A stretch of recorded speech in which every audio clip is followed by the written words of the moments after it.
Hello, my name is Cheryl Erickson and I'm the Indigenous focused ECE instructor with Louis Riel Vocational College. Today in Chapter 11 of Child and Family Diversity, we're going to explore working with families around gender issues. But before we get started, just a reminder to read Chapter 11 as this video is not a replacement for your chapter reading. So when we look at issues around gender roles, we need to think about the term gender, which is a social term, usually depicting males or females. It can be very different regarding culture, individualism. Society often defines those gender roles as masculine or feminine, and it also includes our appearance. What does a typical girl look like? What does a typical boy look like? It includes attitudes, how we behave as males and females. It also explores dress, of how males and females should dress as well. And it's also regulated versus fluid and accepted. So a few things to think about in terms of what those gender roles really entail. When we look at socialization in terms of gender roles, you know, it's gender is often a biological factor. There could be genetic influences behind genders, what gender you are, what your mannerisms, behaviors might be, and also exposure to hormones during pregnancy has sometimes altered genders as well. So just thinking about that and moving forward, we often portray gender a little bit different in the childcare community, and even as parents, we're at times preparing for a gender specific child, because now we know prior to birth often what that child will be, male or female, and we're preparing by it's a girl, everything's pink, it's a boy, everything's blue. So we do have some predetermined thoughts regarding gender as well, which we'll speak a little bit more about later. There's also some history too related to gender, and it's actually interesting because clothing now, as far as specific to gender, has often or has been clothing that's a repeat from the past. So we look at boys' desire to take on feminine clothing and styles and activities has changed over time as well. And so when you look at certain styles from the 70s, with the flared jeans, like kind of hippie, boys' hair longer, boys and girls, males and females, often dressed and looked alike as far as clothing and styles. Girls wearing pants has gone back, you know, for centuries now, and so it's not just a gender specific thing where boys wear pants and girls wear skirts, which in the early 1900s was something that really defined us in our gender. Nicknames versus tomboy and sissy are things in the past, and tomboy meaning girls dressing like boys, and sissy meaning boys maybe behaving, or it could be an emotional crying that portrayed, or that they got that label, sissy. And so those are, terminologies really from the past, because now we really encourage children to express emotions and feel those emotions. So those nicknames are nicknames that have really faded out over time. So clothing and gender has really changed. We've seen unisex fashions. Doesn't really define us anymore. We're living in a culture where we have,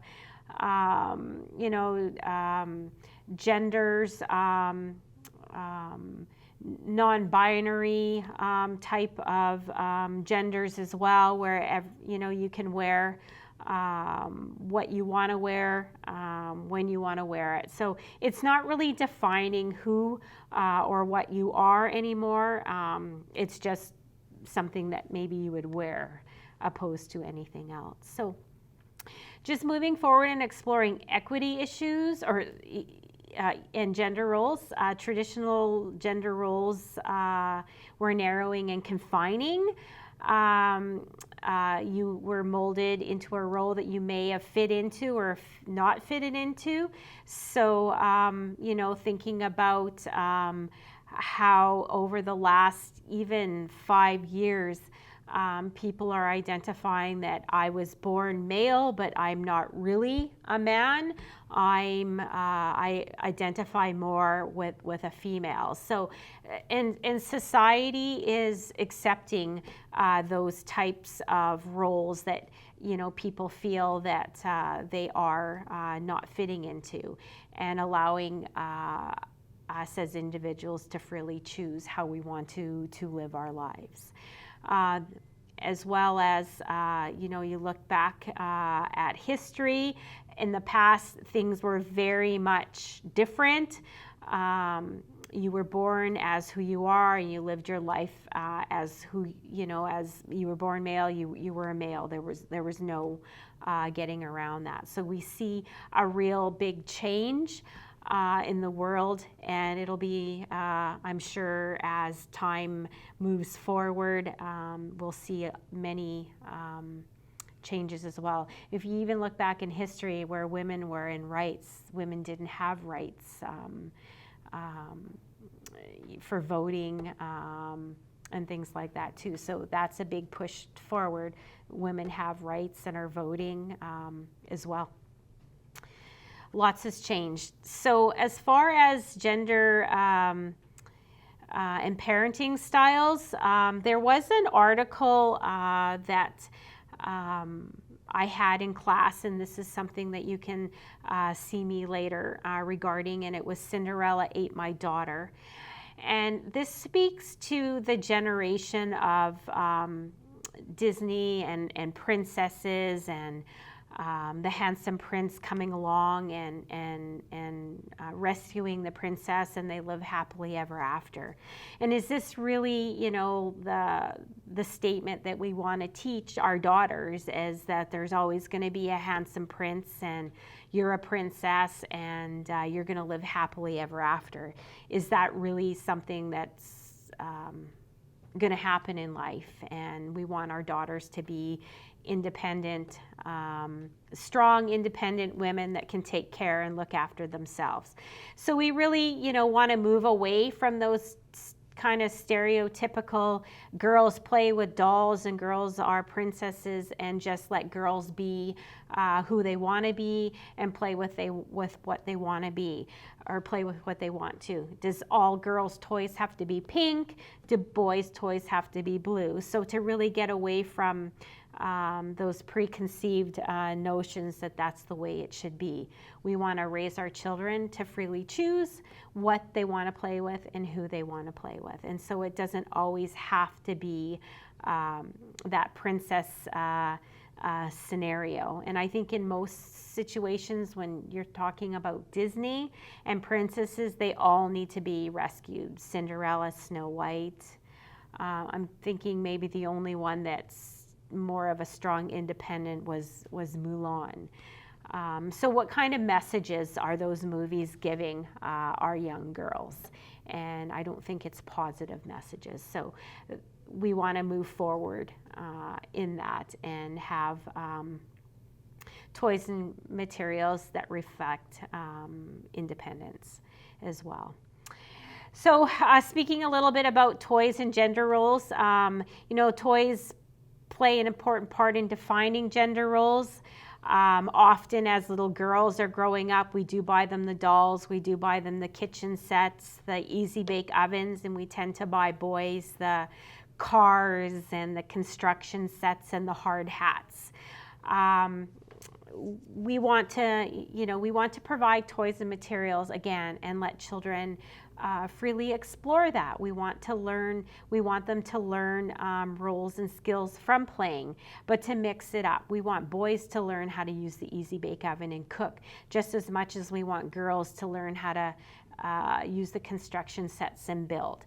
So toys don't always have to determine those roles and skills as for specifically to boys or to girls. It should be something that girls and boys could equally utilize. When children are playing, it isn't just where children play or what they play with, it's also with whom they play.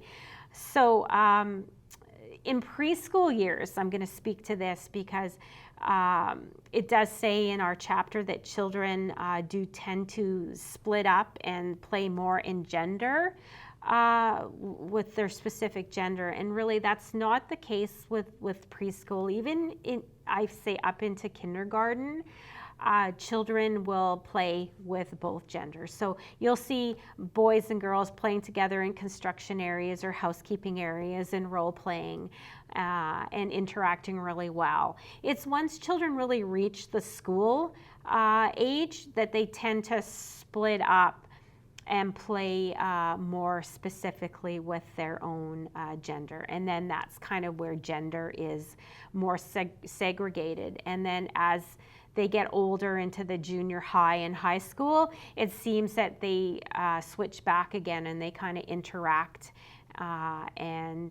with both genders. And dating perhaps is part of the reason why that continues. But as they get older, they tend to develop relationships. Again, males and females do tend to hang out.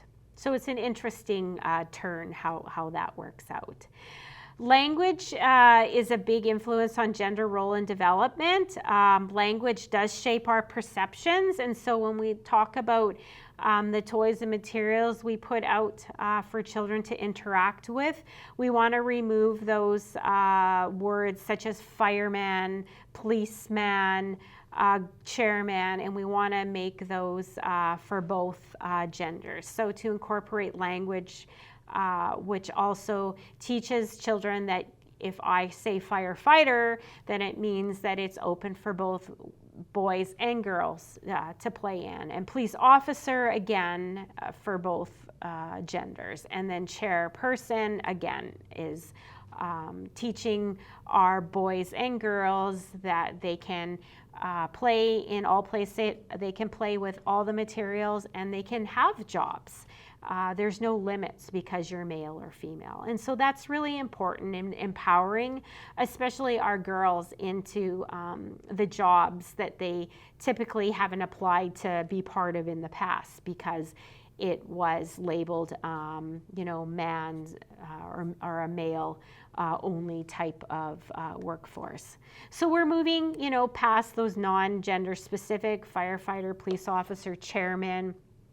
Mail carrier is another one that is non-gender specific, and so that language is really important, and it speaks for us. It speaks to us as a real important tool to share with the children in terms of. Again, not defining that as it's only a specific gender. We want everybody to be successful in life.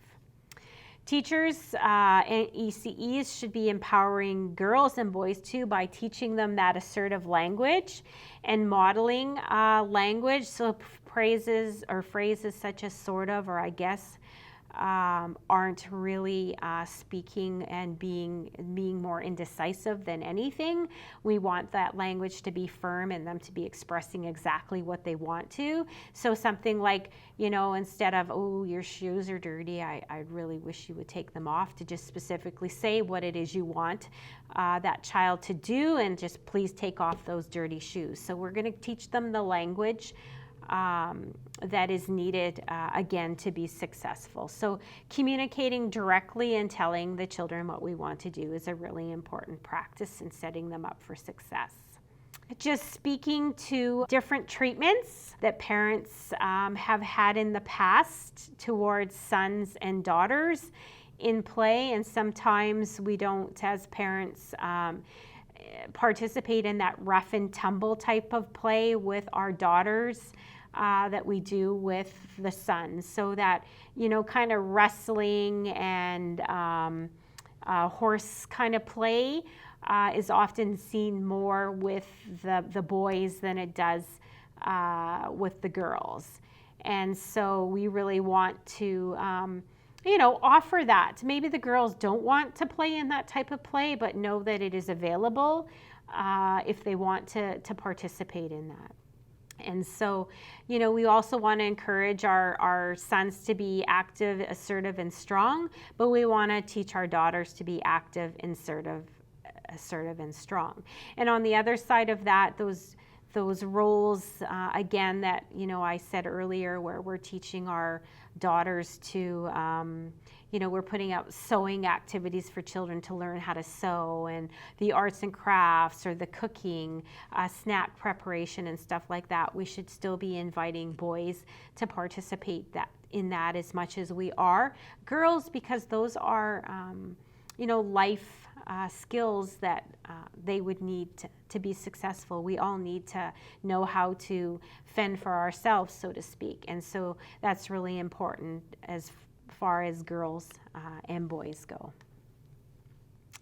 Parents perceive their daughters to be more fragile than their sons, and that sometimes is why that rough and tumble play doesn't come into play. But we look at, the world that we live in right now, and if you look at, say, organized sports, we have girls soccer, we have co-ed, so males and females participating in a soccer game where it can get rough.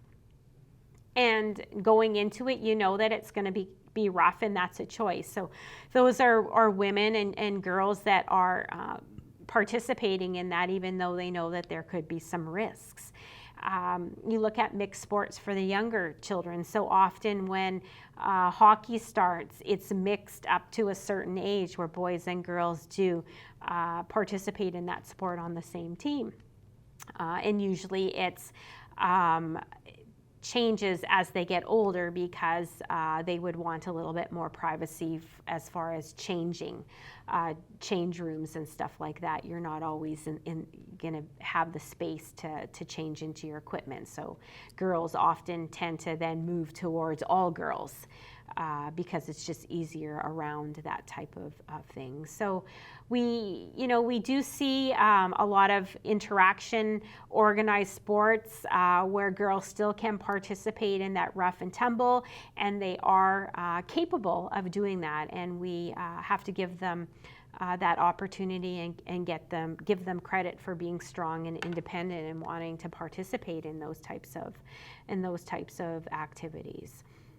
So that does conclude our Chapter 11, working with families around gender issues. If you do have any questions regarding Chapter 11, please speak to your instructor, as well as check in for handouts or assignments pertaining to this chapter.